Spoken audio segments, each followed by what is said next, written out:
তুমি মানলে মানো, না মানলে মন মানো না। আশিকের আসল জান্নাত সোনার মদিনা। আশিকের হৃদয়ে যত ইশকের জ্বালা দূর করিতে পারে ওই মদিনাওয়ালা।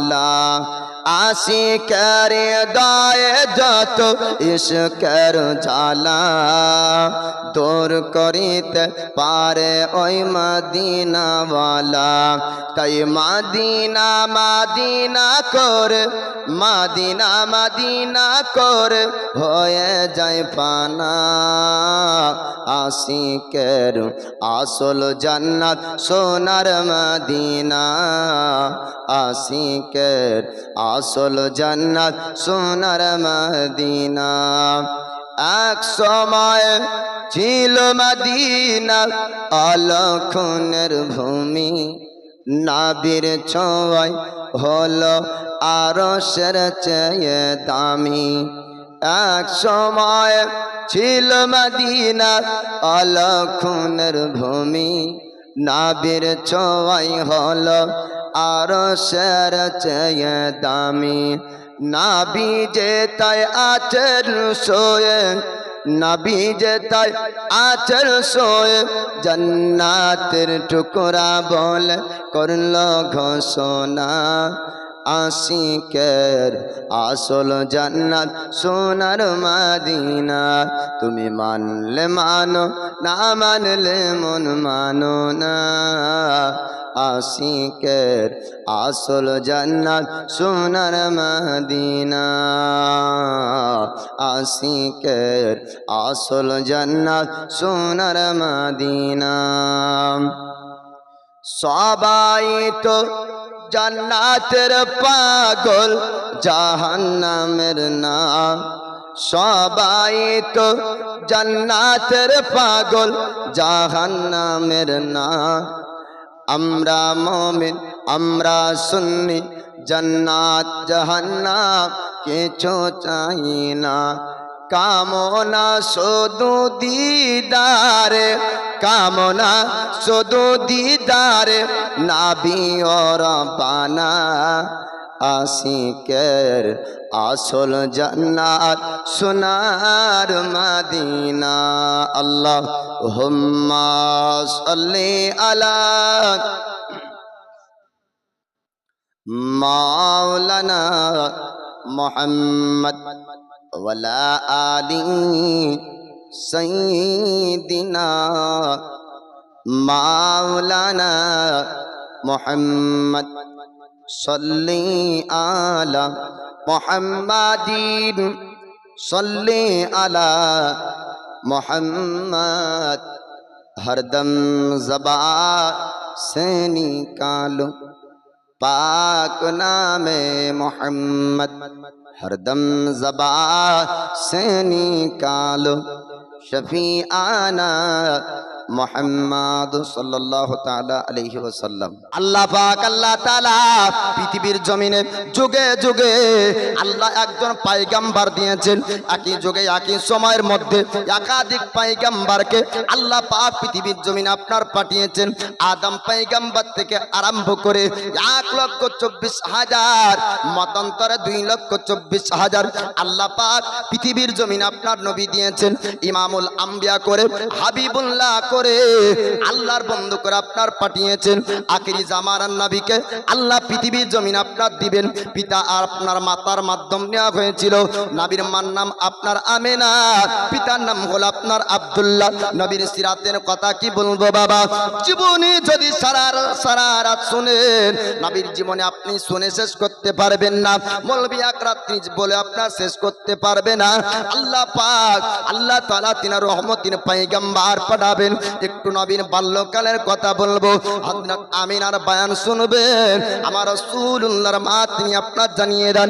হযরত আমিনা বলছেন, পৃথিবীর জমিনে আমার পুত্র মোহাম্মদ আসার পূর্বে আমি কিছু আলামত বুঝতে পারতাম, আমি কিছু আলামত পেতাম। কি আলামত পেতাম? হযরত আমিনা বলেন, আমাকে রাত্রি বেলাতে আহম্মদের মামা করে আমাকে ডাক দেওয়া হতো, মোহাম্মদের মামা বলে আমাকে ডাক দেওয়া হতো। আমি রাত্রি বেলায় ঘুম থেকে উঠতাম, ডান দিক লক্ষ্য করতাম, আমি কাউকে দেখতে পেতাম না। আমি বাম দিক লক্ষ্য করতাম, কাউকে দেখতে পেতাম না। ডাকনেওয়ালা কোন ব্যক্তি ডাকতো? আমার আল্লাহ ফারিস্তা পাঠিয়ে দিতেন, আরো ফারিস্তা আপনার ডাক দিতেন। কেননা পৃথিবীর জমিনে আপনার বাচ্চা জন্মগ্রহণ করার পর 7 দিনের দিন আপনার নাম রাখবে, 7 দিনের দিন আপনার আকিকা দিবে। পৃথিবীর জমিনে কোনো মানুষ আমার রাসূলুল্লাহর নাম রাখবেন না। আমার আল্লাহ আরশে মুআল্লাতে নাম লিখে রেখেছেন, লা ইলাহা ইল্লাল্লাহ, পাশে লেখা ছিল মুহাম্মাদুর রাসূলুল্লাহ সাল্লাল্লাহু আলাইহি ওয়াসাল্লাম। বলবেন না সুবহানাল্লাহ। নবীর নাম আব্দুল মুত্তালিব রাখেন নাই, নবীর নাম আমিনা রাখেন নাই, আমার দয়ার নবীর নাম রেখেছেন মহান আল্লাহ।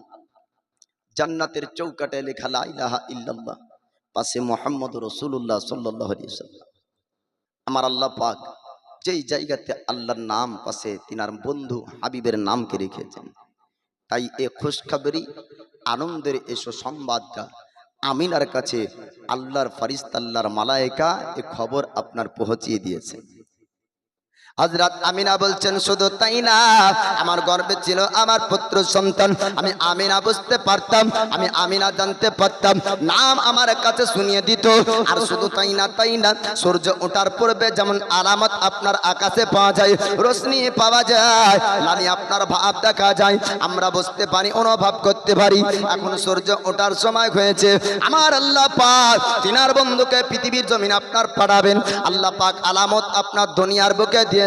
হযরত আমিনা বলছেন, আমার গর্ভে ছিল আমার পুত্র মোহাম্মদ। আমি কোনোদিন যন্ত্রণা বুঝতে পারিনি, আমি কোনোদিন বেদনা বুঝতে পারিনি। পৃথিবীর মাকে জিজ্ঞেস করবে, দুনিয়ার গর্ভে যখন আপনার মায়ের গর্ভে যখন বাচ্চা আসে তার যন্ত্রণা আপনার বেদনা হয়, কিন্তু না, আমার আল্লাহ পাক আল্লাহ তাআলা হযরত আমিনার গর্ভে তিনার বন্ধু হাবিবকে রেখেছেন। কোন দিনের জন্য আমিনার পেটে যন্ত্রণা বেদনা হয়নি।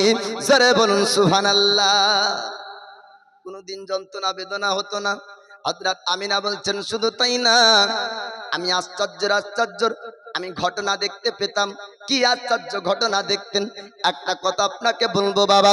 হযরত আমিনা বলছেন, আমি মক্কার জমিনে যখন ইনারার কাছে যেতাম, শুকনো ইনারা, মক্কার রমণীরা আপনার বলতো এই ইনারাতে কোনোদিন পানি থাকে না, কিন্তু না, আমার আল্লাহ পাক আল্লাহ তাআলা ফারিস্তা পাঠিয়ে দিতেন, ওই ইনারায় পানি ভর্তি হয়ে যেত। হযরত আমিনা আপনার পানি আনতেন, শুকনো ইনারা আল্লাহ পাক ভর্তি করতেন। হযরত আমিনাকে মক্কার রমণীরা বলেছিল, আমিনা তুমি কি মিথ্যা কথা বলো? হযরত আমিনা বলেছিলেন, না, ও মক্কার মহিলারা, আজ পর্যন্ত আমি মিথ্যা কথা বলিনি। তোমরা এমন কথা কেন আমাকে বলো, একটু বলো। আমি কোনোদিন মিথ্যা কথা কাউকে বলিনি। মক্কার মহিলারা আপনার বলেছিল, আমিনা যদি তুমি সত্য কথা বলে থাকো তবে আজকে প্রমাণ করতে হবে। হযরত আমিনা বললেন, আমি মদিনার বেটি ছিলাম, ওয়াহাব বিন মান্নাফের বেটি ছিলাম। আমি আজ পর্যন্ত আমি মদিনায় মিথ্যা কথা বলিনি, আমি মক্কাতেও মিথ্যা কথা বলি না। যখনই পানি আনতে যায় ইনারা শুকনো থাকে না, ইনারাটা পানিতে ভরপুর থাকে।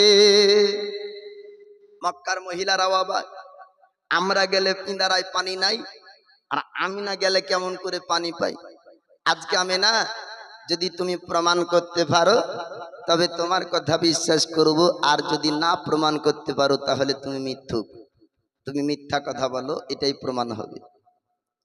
আমার রাসূলুল্লাহর মা তিনি হযরত আমিনা আপনার চললেন, আবার খালি বালতি নেওয়ার পর আল্লাহ পাক ফেরেশতাকে জানিয়ে দেয়, ওই দেখ আমার হাবিবের মা আসছে, ইনারা থেকে পানি উঠাবে। ইনারার কাছে আল্লাহর ফেরেশতা আপনার আসলো, ইনারার মধ্যে পানি ভর্তি করে দেয়। আপনার পানি উঠানোর পর আমিনা বলেন, মক্কার মহিলারা, আমি যখন পূর্বে পানি উঠালাম একটা ওজন বুঝতে পেরেছি, আমি দ্বিতীয়বার পানি উঠালাম আমি ওজন বুঝতে পারিনি। আল্লাহ পাকের ফেরেশতা আপনার পানি উঠিয়ে দিয়েছেন, বলুন সুবহানাল্লাহ। এবার আপনারা শুনবেন, আমার রাসূলুল্লাহ পৃথিবীর জমিনে যখন এসেছিলেন ওই সময়কার আপনার ঘটনা বলবো।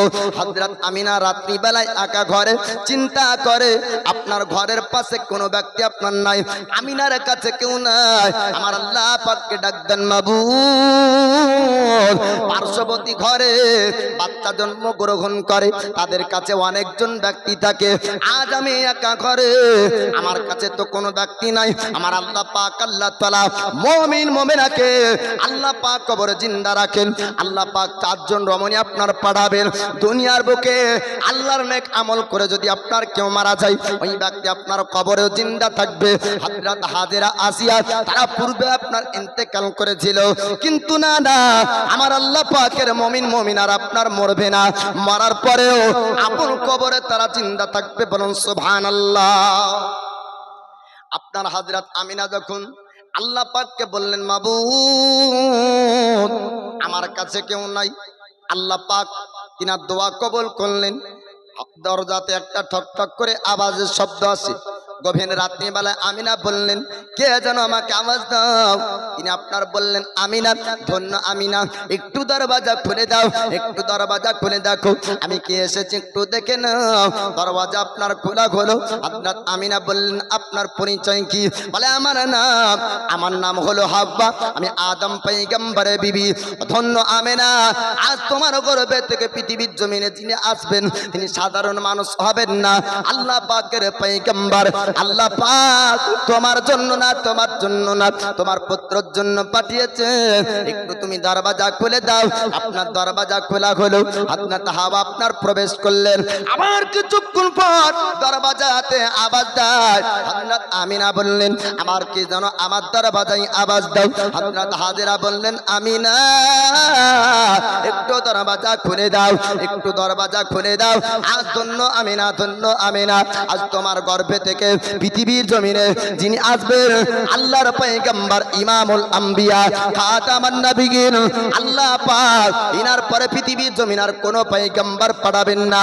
আল্লাহর পবিত্র কোরআনের মধ্যে আল্লাহ পাক জানিয়ে দেন, মা কানা মুহাম্মাদুন আবা আহাদিম মির রিজালিকুম ওয়ালাকিন রাসূলুল্লাহি ওয়া খাতামান নবিয়্যিন। আল্লাহ পাক বলেন, মুহাম্মদ কোন পুরুষের পিতা নন, ইনি আল্লাহর বান্দা ও রাসূল, শেষ নবী করে পাঠানো হয়েছে কিয়ামতের সকাল পর্যন্ত। আর দুনিয়ার জমিনে আল্লাহ পাক পয়গম্বর নবী পাঠাবেন না, আল্লাহ পাক শেষ জামানার নবীকে আপনার পাঠাবেন পৃথিবীর জমিনে। হযরত হাজেরা বললেন, আমিনা একটু দরওয়াজা খুলে দাও। ধন্য আমিনা, ধন্য আমিনা, তুমি ইমামুল আম্বিয়ার মা হতে পেরেছো। দরওয়াজা আপনার খোলা হলো। হযরত হাজেরা আপনার প্রবেশ করলেন। আবার কিছুক্ষণ পর আওয়াজ পাওয়া যায়, দরওয়াজায় কে যেন টক টক করে আওয়াজ দেয়। হযরত আমিনা আমার রাসূলুল্লাহর মা বললেন, আবার কে যেন আওয়াজ দাও, আমার নাম রহিমা, দরওয়াজা খুলে দাও আমিনা। আর ধন্য আমিনা, দরওয়াজা আপনার খুলে দেওয়া হলো। আবার প্রবেশ করলেন তৃতীয় আপনার রমণী। আবার কিছুক্ষণ পর হযরত আসিয়া দরওয়াজাতে আপনার আওয়াজ দেয়। হযরত আসিয়া বললেন, আমিনা আল্লাহ পাক আজ একজন পয়গম্বর নবী পাঠাবেন, তিনি হবেন ইমামুল আম্বিয়া, খাতামান নবিয়্যিন, আখিরি জামানার নবী, আল্লাহর হাবিব হাবিবুল্লাহ, আল্লাহর বন্ধু, আজ পৃথিবীর জমিনে আসবে। তুমি শেষ জামানার নবীর মা হতে পেরেছো। আমিনা, ধন্য আমিনা, দরওয়াজা তুমি খুলে দাও। হযরত আমিনা দরওয়াজা খুললেন। আবার আপনার চতুর্থ রমণী হযরত আসিয়া আপনার প্রবেশ করলেন। চারজন রমণী রাত্রি বেলায় প্রবেশ করলেন। রাত আপনার কোন রাত ছিল? আরবির মাস আপনার রবিউল আউয়াল মাস, তারিখ হলো 11 তারিখের দিবাগত রাত্রিতে আল্লাহ পাক রাত অতিবাহিত হবে, দিন আপনার শুরু হবে। সুবহে সাদিকের সময় রহমতের পয়গম্বর তিনি আপনার পৃথিবীর জমিনে আসবেন। রাত আর আপনার দিনের মধ্যে আপনার আলোচনা হয়, রাত দিনের মধ্যে আবেদন হয়। আমার আল্লাহ পাক যদি দিনের বেলায় পয়গম্বর আজম ইমামুল আম্বিয়া নবীকে পাঠাতেন, সারা জগৎবাসীরা রাতকে মানত। দিনের বেলায় যদি আসতো, দিনকে মানত। আমার আল্লাহ পাক রাত আর দিনের মাঝামাঝিতে সুবহে সাদিকে আমার রাসূলুল্লাহকে পাঠিয়েছেন। জোরে জোরে বলুন সুবহানাল্লাহ। হযরত আমিনা দেখলেন রাত শেষ হচ্ছে, দিন শুরু হবে, সুবহে সাদিকের সময়। 14 তারিখের চাঁদ যে চেহারার কাছে হার মানবে, ও নবী আপনার নূরি চেহারা নিয়ে দুনিয়াতে আসছেন। অনেক মানুষ নামাজ নাই, রোজা নাই, আত্তাহিয়াতু জানে না, চায়ের দোকানে খালি তর্ক করে। এই শোন, মৌলবি আজকে বহু কোয়ালিটির বেরিয়েছে। হ্যাঁ, আজকে শুনলাম ইউটিউবে অমুক বক্তব্য, আরেকজন বলছে অমুক শুনলাম। ইউটিউবে বক্তব্য কোথায় ছেড়েছে কোন চ্যানেলওয়ালা?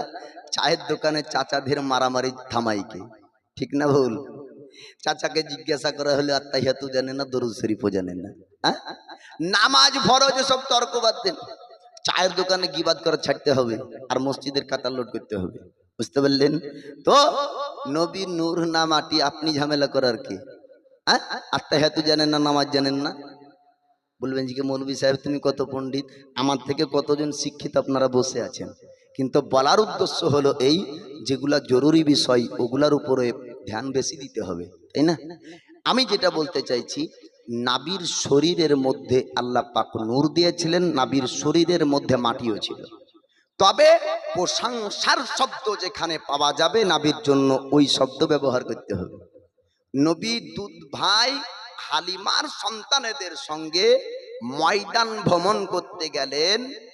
মেষ চড়ানো অর্থাৎ ছাগল বকরি চড়াতো হালিমার পুত্র ছেলেরা। নবী ময়দান ভ্রমণ করতেন, আর নবীকে লাকাব টাইটেল দিচ্ছে বর্তমান যুগের আলিম, যে নবীর রাখাল ছিল। বলেন নাউজুবিল্লাহ। নবীকে রাখাল বলা চলে না। কেন?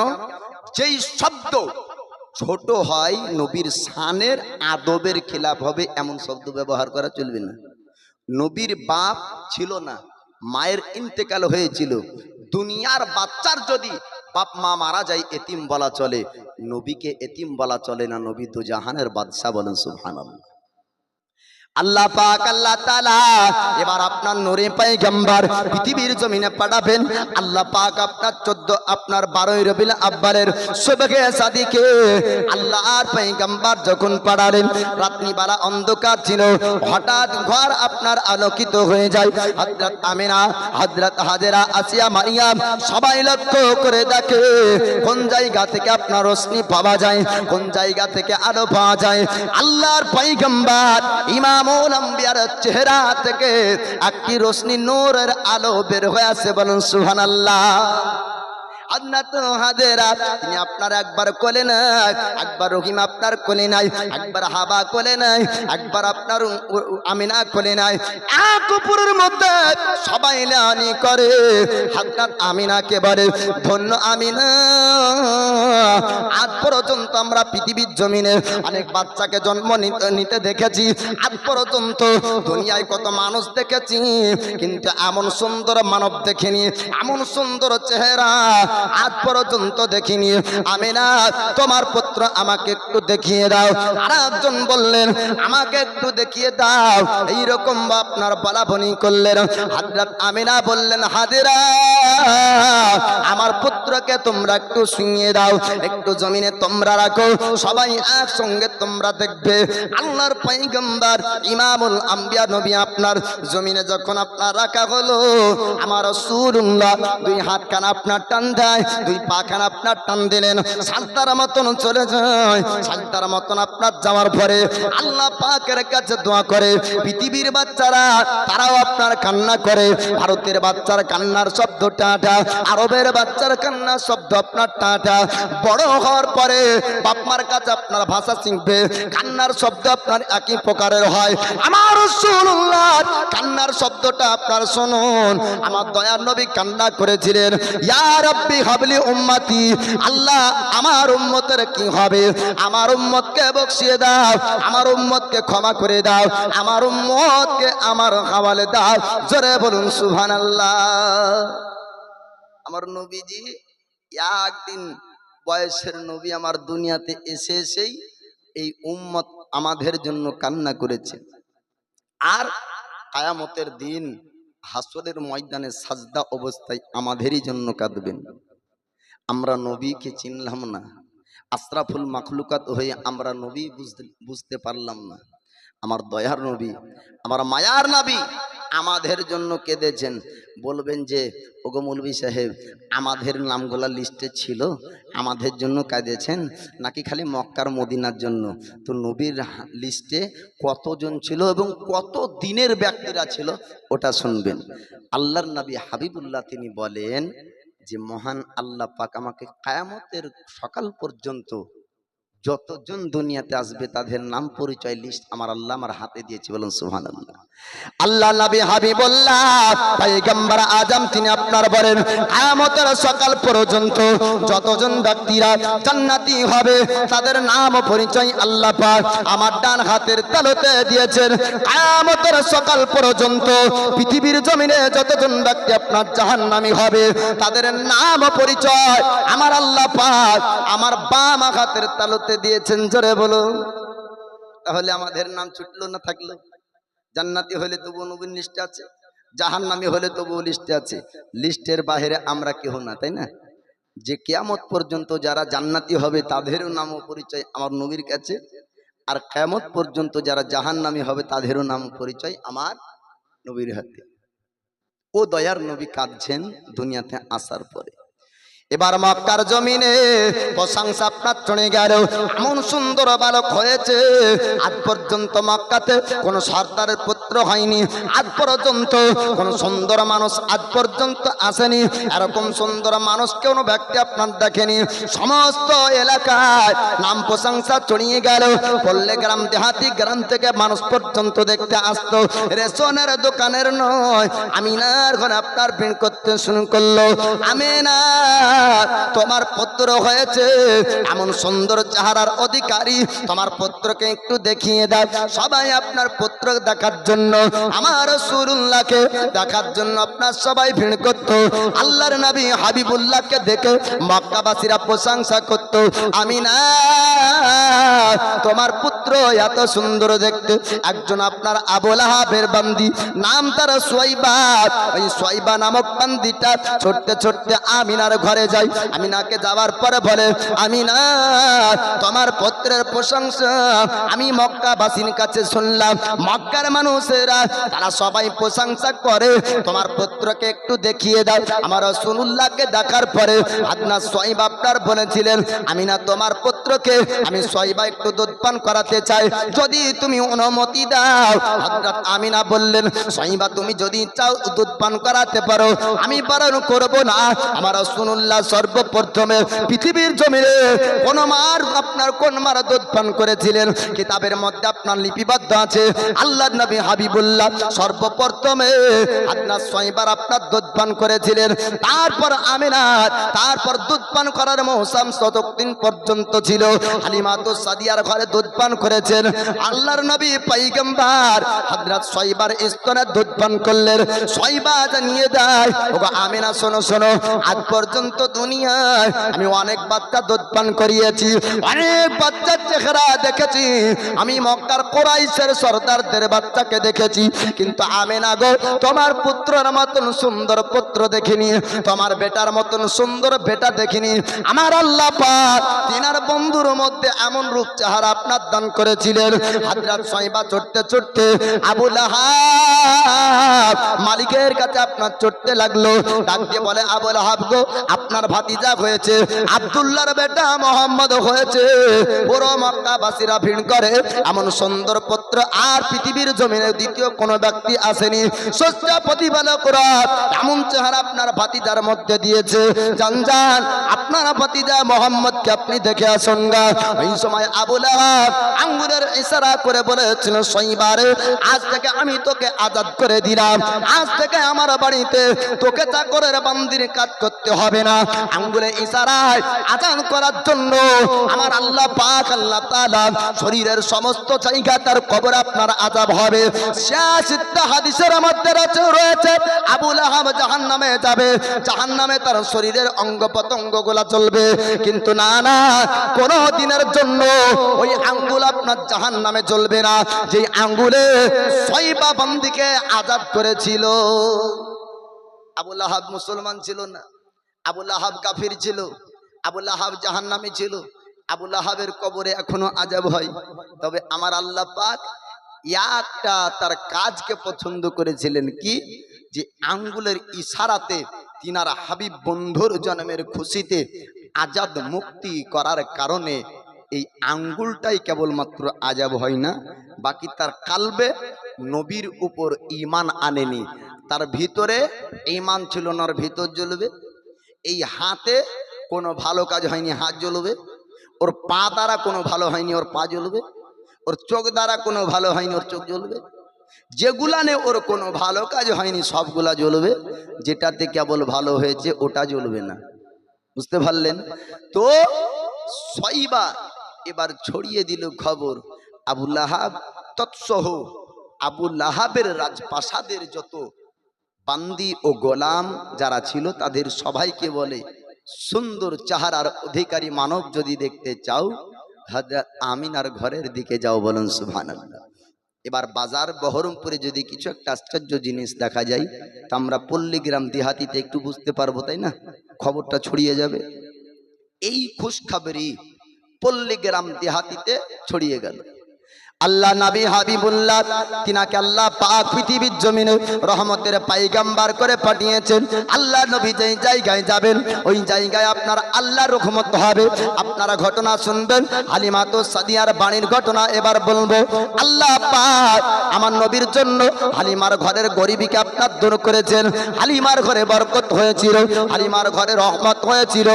দয়া নবী মায়ের নবীর জন্মের সুসংবাদটা পল্লীগ্রাম দেহাতি গ্রামে ছড়িয়েছিল। হালিমা তো সাদিয়ারা তারা আপনার দুধপান করাতো বাচ্চাদেরকে, বিনিময়ে তারা ইনাম পেত, বিনিময়ে তারা আপনার পয়সা পেত, তারা বিনিময়ে আপনার বাচ্চার বাপের কাছ থেকে উপহার পেত।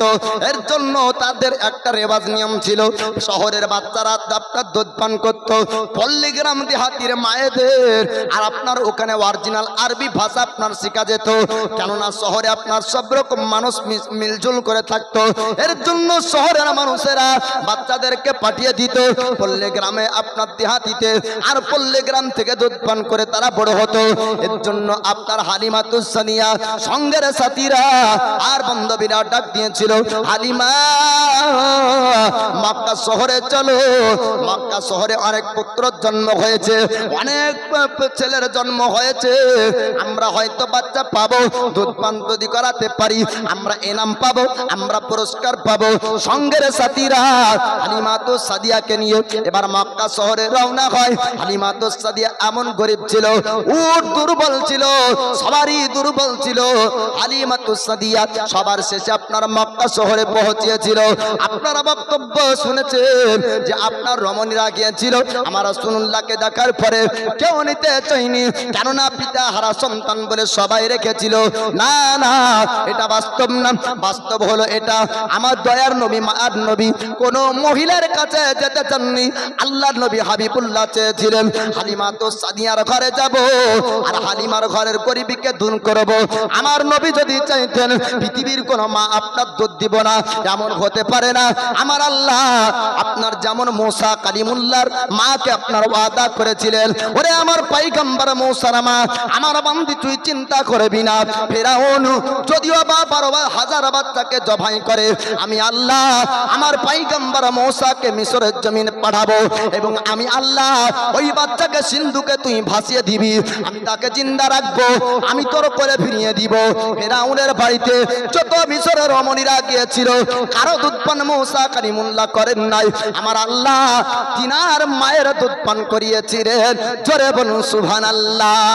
আল্লাহ পাক হালিমা তো সাদিয়ার দুধ কেননা হাবিবকে আপনার পান করাবেন, তার গরিবীকে দূর করবেন। আপনার তার জন্য মহিলারা গিয়েছিল আর সঙ্গের সাথীরা হালিমার বান্ধবীরা তারা আমিনার কাছে যাওয়ার পর বলেছিলেন, আমিনা তোমার নাকি পুত্র সন্তান হয়েছে? হযরত আমিনা বলেছিলেন, হ্যাঁ আমার পুত্র সন্তান হয়েছে, নাম তার হলো মুহাম্মদ, একটু তুমি তোমার পুত্র দেখিয়ে দাও। হযরত আমিনা আপনার দেখিয়ে দেয়। আমার রাসূলুল্লাহ হাবিবুল্লাহ চেহারাকে দেখার পরে এই রমণীরা মহিলারা বলেছিল, ও আমিনা আজ পর্যন্ত বহু বাচ্চা দুধ পান করিয়েছি, পৃথিবীর জমিনে এমন সুন্দর বাচ্চা দেখিনি, না মদিনার বুকে কোনো বাচ্চা এমন সুন্দর আছে, না মক্কার জমিনে এমন সুন্দর বাচ্চা আছে। আমিনা, আমি তোমার পুত্র নিব। হযরত আমিনা বলেছিলেন, ও মহিলা তুমি একটু খবর শুনিয়ে নাও, আমার পুত্র আমার ছেলের কিন্তু পিতা পৃথিবীর জমিনে নাই। সবাই চিন্তায় পড়ে গিয়েছিল, হয়তো ইনাম পাবো না, পুরস্কার পাবো না, এর জন্য রেখে দিয়ে চলে গিয়েছিল।